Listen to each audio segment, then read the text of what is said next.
Friends, welcome to Burma super kitchen. நம்மளோட கிச்சனில் இன்றைக்கி என்ன பண்ண போகிறோம்னா வெண்டைக்காய் பச்சடி தாங்க பண்ண போகிறோம். அதுக்கு வந்துட்டு நான் ஒரு 300 கிராம் வெண்டைக்காவை இப்படி பாருங்கள் கழுவி கட் பண்ணி வச்சுருக்கேன். இதுக்கு ஒரு 3 ஆனியன் நான் கட் பண்ணி வச்சுருக்கேன். நான் 300 கிராம் தக்காளியை கட் பண்ணி வச்சுருக்கேன். அதுலேயே ஒரு 4 பச்சை மிளகாய், கொஞ்சம் கொத்தமல்லி இலையை இதுலேயே நான் கட் பண்ணி வச்சுட்டேங்க.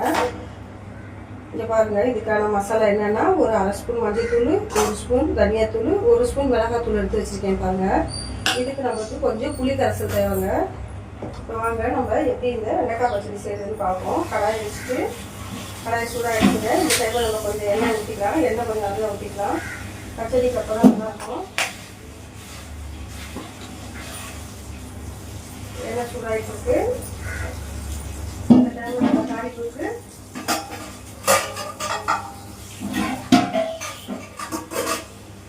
கொஞ்சம் வந்துட்டு வெந்தயம் போட போகிறோம்.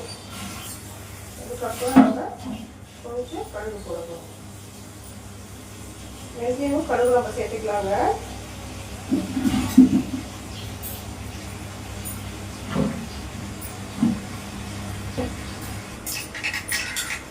நீங்கள் இப்போ பாருங்கள், நமக்கு கடுகு வெந்தயமும் நல்லாவே புரிஞ்சிருச்சுங்க. இப்போ நம்ம கட் பண்ணி வச்சுருக்கேன் இந்த ஆனியனை சேர்த்துக்கலாம்.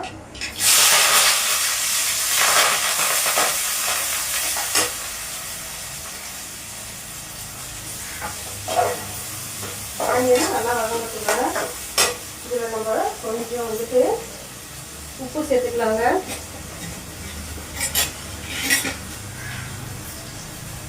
ஒரு ஸ்பூன் உப்பு சேர்த்துக்கலாம். அப்புறம் நம்ம வெண்டைக்காய் சேர்த்ததுக்கப்புறம் நம்ம சேர்த்துக்கலாங்க. ஆனியன் நல்லா வதங்கட்டுங்க.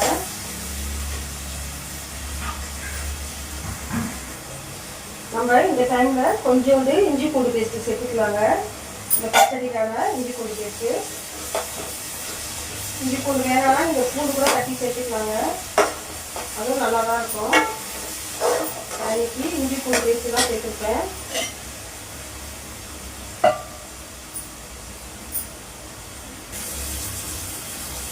இப்போ பாருங்கள், நமக்கு வெங்காயம் வதங்கிடுச்சுங்க.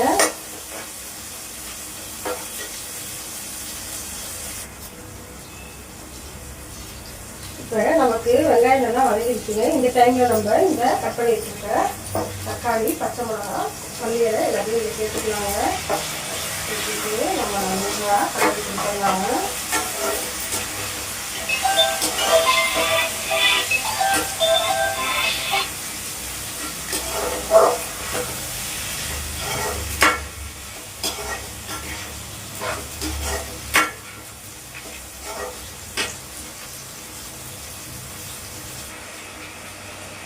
இப்போ நமக்கு இந்த தக்காளி பாருங்க நல்லா வதங்கிடுச்சுங்க. இந்த டைமில் நம்ம இந்த வெண்டைக்காவை சேர்த்துக்கலாம். வெண்டைக்காவை நான் தனியாக வதக்குறேங்க. அப்படியே கழுவி அரிஞ்சிட்டு நான் அப்படியே டைரெக்டாகவே சேர்த்துக்கிறேங்க. ஏன்னா நம்ம அது பச்சடிக்காக இதை நம்ம அப்படியே சேர்த்துக்கிறோம். அதனால நான் வதக்கலைங்க.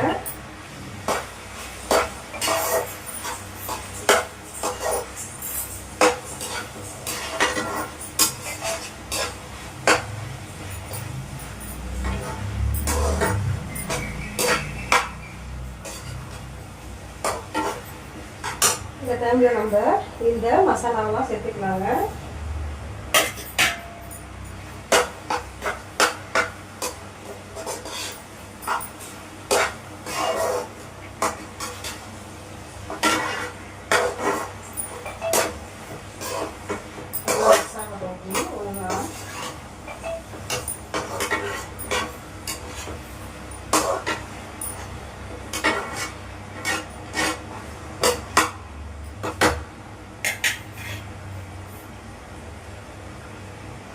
நமக்கு இந்த சைடு பாருங்க, இன்னைக்கு வாழைத்தண்டு கூட்டு தாங்க நான் வச்சுருக்கேன். துவரம்பருப்பும் வாழைத்தண்டு கூட்டு நான் கூட்டு பண்ணியிருக்கேங்க. இந்த சைடு ரெடி ஆகிட்டு இருக்கு.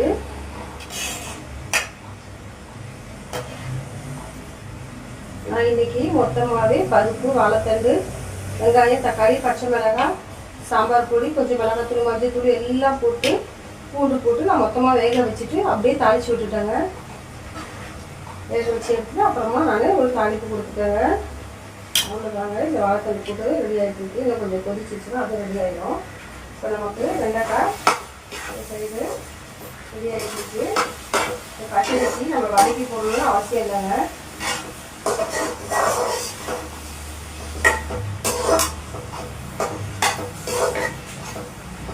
நம்ம இந்த டைமில் இங்கே புளி கொஞ்சம் கரைச்சி அதை சேர்த்துக்கலாங்க.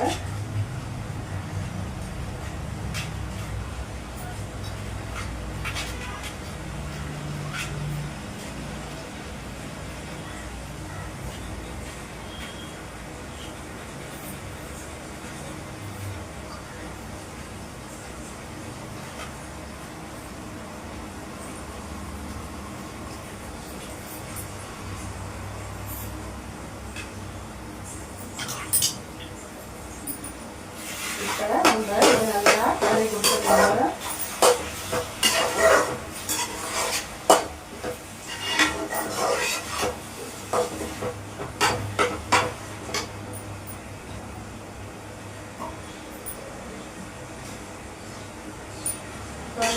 இதுக்கான புளி நம்ம கொஞ்சம் எடுத்துக்கலாம். சேர்த்துட்டு இதுக்கப்புறம் நம்ம கொஞ்சம் தண்ணி சேர்த்துக்கலாங்க. நம்ம சால்ட்டும் சேர்த்துருக்கோம். இந்த டைமில் நம்மளுக்கு புளி போதுமானு பார்க்கலாம்.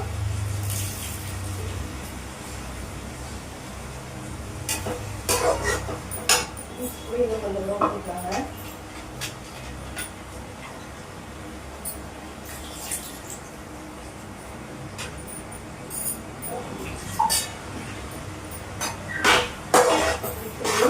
நல்லா கிரேவி மாதிரி இருக்கணுங்க.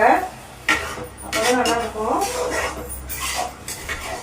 இந்த சாதத்தோட கட்டி சாப்பிட்டா சூப்பராக இருக்குங்க.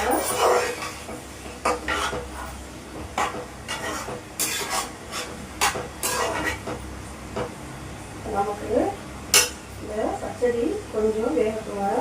வெண்டைக்காய் வந்து வரட்டும். இந்த டைமில் நம்ம இதுக்கு ஒரு மூடி போட்டு வச்சுருவோங்க. இப்போ பாருங்க, நமக்கு வெண்டைக்காய் பச்சடி எவ்வளோ நம்ம பார்ப்போம். நல்லா கொதிச்சு வருங்க. நல்லா கொதிச்சு வெண்டைக்காயோட கலருமா மாறவே இல்லை பாருங்க. அப்படியே பச்சையாகவே இருக்குது. தக்காளி நம்ம எவ்வளோ சேர்க்கணும் அவ்வளோ இந்த கிரேவி சூப்பராக இருக்குங்க. கொஞ்சம் நம்ம புளியும் ஊற்றிருக்கோம். அதனால வெண்டைக்காய் பச்சடி சூப்பராக இருக்குங்க. கொஞ்சம் நல்லா கிரேவி மாதிரி இருந்தாலும் இது சாப்பிட நல்லா இருக்குங்க. இது கொஞ்சம் டைமில் நமக்கு இங்கே நம்மளுடைய வாழைத்தண்டு கூட்டு ரெடி ஆகிடுச்சு. நம்ம கொஞ்சம் கொத்தமல்லியை வச்சுட்டு இதை நம்ம ஆஃப் பண்ணிக்கலாங்க. ஆஃப் பண்ணிக்கலாம். இப்போ நம்மளுக்கு இன்னும் கொஞ்சம் வெண்டைக்காய் ரெடி ஆகட்டுங்க. டைமில் பாருங்கள், இங்கே பாருங்கள், இந்த வெண்டைக்காவை நான் தண்ணியில் ஊற வச்சு வச்சுருக்கேன் பாருங்கள்.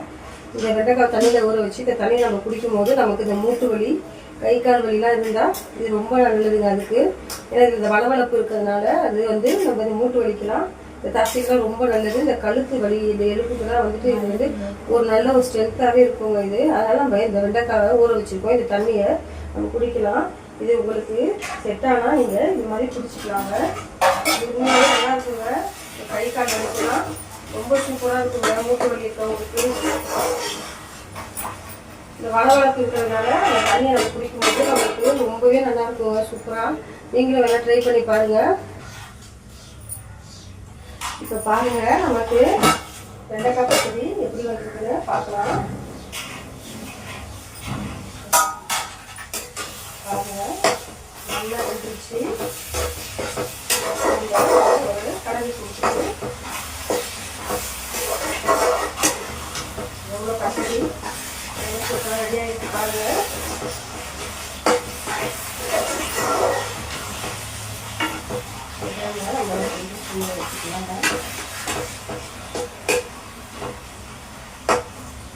கொஞ்சம் கூட கலர் வாடாமல் இருக்காங்க. இந்த டைமில் நம்ம கொஞ்சம் கொத்தமல்லி கருவேப்பிலை சேர்த்துக்கலாங்க. இதில் சேர்த்துட்டு இதை நம்ம அப்படியே ஆஃப் பண்ணிடலாங்க. இப்போ நமக்கான வெண்டைக்காய் பச்சடி சூப்பராக ரெடி ஆகிடுச்சு பாருங்கள். அப்படியே சூப்பராக இருக்குது பாருங்கள். ரொம்ப சூப்பராக வெண்டைக்காய் பச்சடி ரெடிங்க. இது சாதத்தோடு போட்டு சாப்பிடும்போது இட்லி தோசை கூட சேர்த்து வச்சு சாப்பிட்லாங்க. சூப்பராக இருக்கும். சாம்பார் இந்த மாதிரி கூட்டுக்கெலாம் ரொம்பவே நல்லாயிருக்கும். பாருங்கள் எவ்வளோ சூப்பரான வெண்டைக்காய் பச்சடி ரெடி ஆகிடுச்சுங்க. ஓகே பாய்ங்க. நீங்களும் இந்த வெண்டைக்காய் பச்சடியை ட்ரை பண்ணி பாருங்கள். Okay bye friends.